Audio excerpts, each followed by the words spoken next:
All right, guys. Figured I'd get on here and talk a little bit about GLP-1s in a longer format. Ones, twos, threes, your tirzepatide, Ozempic, semaglutide, Bretta, all the ones everybody talks about nowadays. And I'm not talking about prescription GLP-1s, twos, and threes. You know, it's a diabetic medication by class. Yes, I understand that, so don't listen to this advice if you are taking it prescription. But there's a lot of off-label use for weight loss, and there's a lot of gray market companies making a shit ton of cash on it right now. So I figured I'd go over it, discuss why I'm never gonna touch it, and haven't ever touched it. And I think for me, a lot of supplements in the past, like yohimbine, I've used a lot in the past. L-carnitine, L-tartrate, orally, I've used a lot in the past. Insulin helps to an extent. Clenbuterol helps to an extent. But I think when you throw something in, a supplement, a medication, whatnot, to do a certain task, to build muscle, to lose weight, to do whatever, it becomes much harder to do that task without the supplement, medication, or aid that you used to get there. So if all of a sudden they say, oh, all these GLP-1, 2s, and 3s are horrible for your health, and they fail whatever study and trial, whatnot, and it's wiped off the shelves. Now, how many Americans are going to be struggling to lose weight tenfold now without it? When they were struggling in the first place, and now they got this huge band-aid.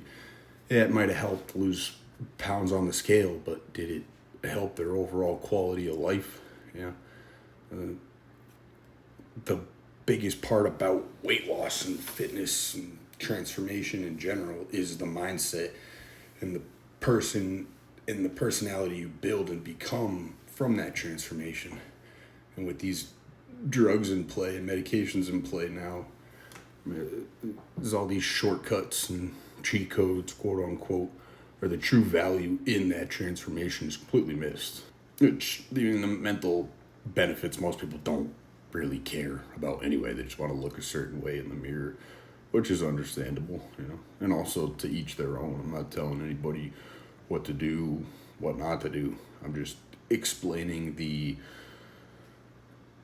thought process behind my situation, and why I'll never take it, why I haven't taken it yet, and why been able to achieve 6-pack and even an 8-pack without it. You know, like I said, I've tried a bunch of other supplements and all the cool ones in the industry, if you will. And even a natural supplement like yohimbine, you can buy it at the vitamin shop. Take it before your cardio in a fat loss phase. It actually works wonders. And you'll find it works, but next cut you go and do, you'll find it's a lot harder to do it without the yohimbine.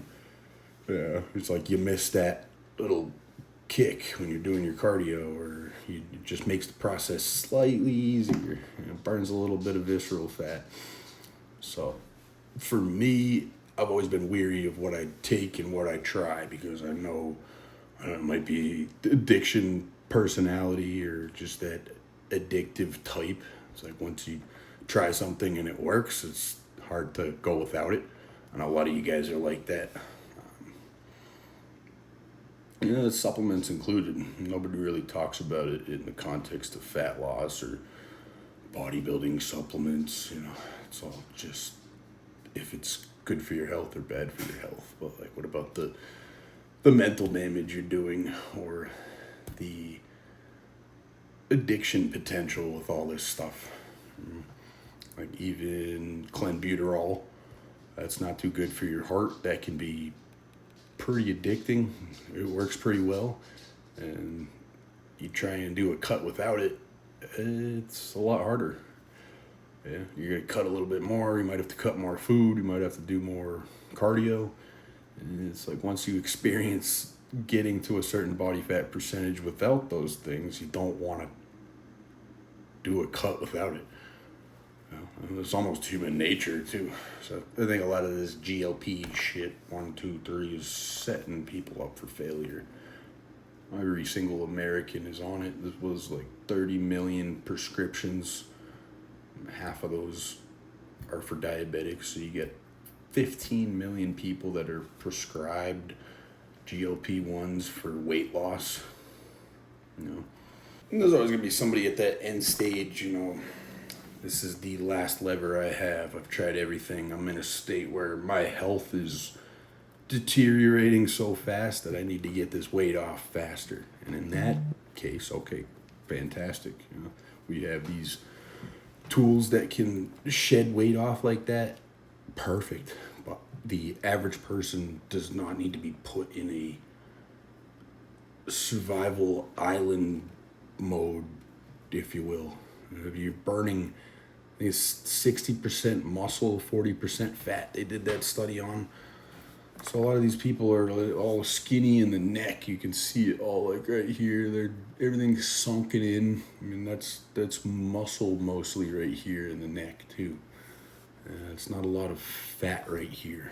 Sure, some of it, but I'm pretty lean as it is right now, and my neck's not sunken in at all. So you can't tell me that's healthy to strip muscle off of your frame, especially when it's drug induced. That's, again, what I not worry about, was just kind of backs my decision as to why I won't take it. There's a lot of other riskier drugs I'd rather take than try something experimental, if you will. Retta and tirzepatide have passed phase 1, phase 2, and phase 3 trials already, but 6 months, 8 months ago they didn't, and everybody was taking them, and they're the best thing in the fitness industry. You lose weight really easily. Every open class bodybuilder is taking it, quote unquote. Like, yeah, right. Those guys are not taking that shit. But that's besides the point. My specific situation is simply that I've always been that addictive type, Try the next this, try the next that, try the next this. And again, it's harder to do anything without them. Mow the lawn without caffeine. And a lot of you guys, it's like, if I took your coffee away, you wouldn't have a very good few weeks coming up. And it's kind of the same thing. Like, if you take GLP-1 for 1, 2, 3 years, and it's normal, those are your leptin and ghrelin signaling. It's considered normal. Your body deems that as homeostasis, and then somebody yanks it away from you, and see a whole spiral of not only physical issues but mental issues. Mental issues can sometimes be worse than physical. Okay, here's a couple use cases I could see for it. You're a top end bodybuilder, right? I'm not talking amateur level. I'm not talking really even national level. I'm talking probably a pro debut, or you're a pro competing 3, 4, 5 times a year. That's when GLP-1s would maybe make sense, and you do them sporadically, and you use them 16 to 24 weeks into your cut, and then you take them out and rebound without it. I can see that being more on the healthy side. They have all the levers in check already. I don't want to make them sound like above human, but they do pretty much check every single variable. So for them to take something and drop it, it's different than the average person just going about life taking something and not taking something. So in that case, sure, I don't need an open class bodybuilder yelling at me. You do you, bro.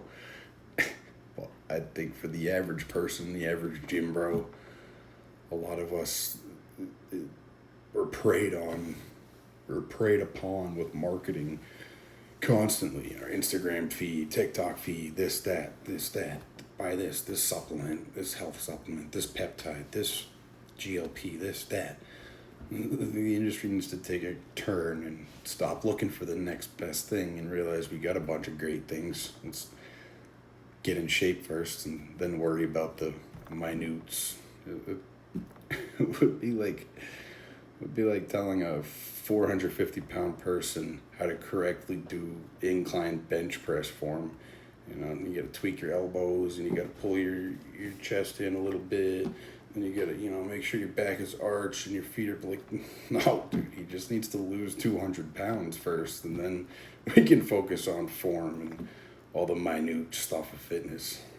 It's kind of no different in that aspect, but I don't mean to rant too much. I just think that the GLP-1s have gone way too far. How steroids and all this other stuff gets a bad rap, but these peptides and these random chemicals and pharmaceutical, I don't know. It's all good and green for some reason.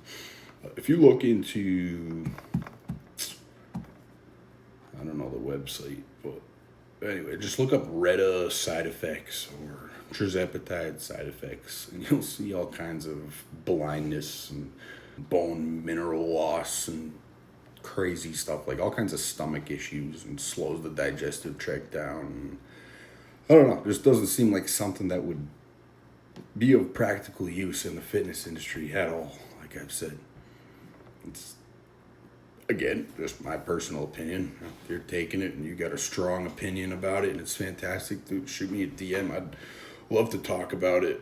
I'd change my opinion. I'm open for sure. But the information I've gathered and the people I've talked to in the industry so far, this is kind of where I stand on it. And I put it in the thumbnail, as I'm sure you've seen, but I got pretty lean without it. And I've done that multiple times, and I stay pretty lean year round. And I grew up a fat kid, like really, really fat. And if I can do it and reset the leptin, ghrelin signaling, whatever you guys want to talk about, then I think anybody can do it without these drugs. So, yeah, I don't know. That's just my 2 cents on it. I think that the industry needs to take a turn and take a double look at these peptides and GLPs overall. Say, wait a minute, let's really think about this.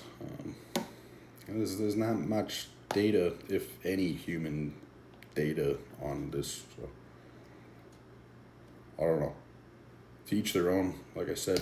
And if you're taking it, if you're not taking it, if you're thinking about taking it, hopefully you get some value out of this. And something I said rang a bell. Maybe you'll do some more research and think about it. And plus, too, it's not a cheap thing to buy. It's like, I don't know, $120 a vial for Retta. That doesn't seem cost effective for a 19, 20, 21-year-old. But you guys do what you do. I don't know. But again, hope you guys got some sort of value out of this. Pick a different fat burner. Nicotine works well. But I don't know. People are going to do what they're going to do. We can only sit back and give our advice, critique, judgment. Again, this is no judgment, no hate. They're taking this on prescription, and you got a reason why, a special reason, or to each their own, man. It's your body. You do what you do. I just like to explain my thought process, because some of these decisions have quite the amount of thought behind them. I've kind of dwindled with the GLP-1 thing for a long time now. It's always in the back of your head. Maybe I'll get more shredded with it. Yeah, maybe I can look better with it. I'm young. Maybe I can get away with the health side effects. Yada yada. But anyway, with all that being said, hope you guys got some sort of value out of it. Feel free to DM me on Instagram. Shoot me a message. Yell at me if I said something stupid. I don't know. I don't care. I'm here for anything. And yeah, if you guys ever have any questions, I'm here for all of you. Shoot me a message and we'll go over it, figure it all out, and get you squared away. But with all that being said, appreciate you guys watching this far. This is your morning, evening. Have a great night whenever you're watching this. And we'll catch you in the next one. Peace.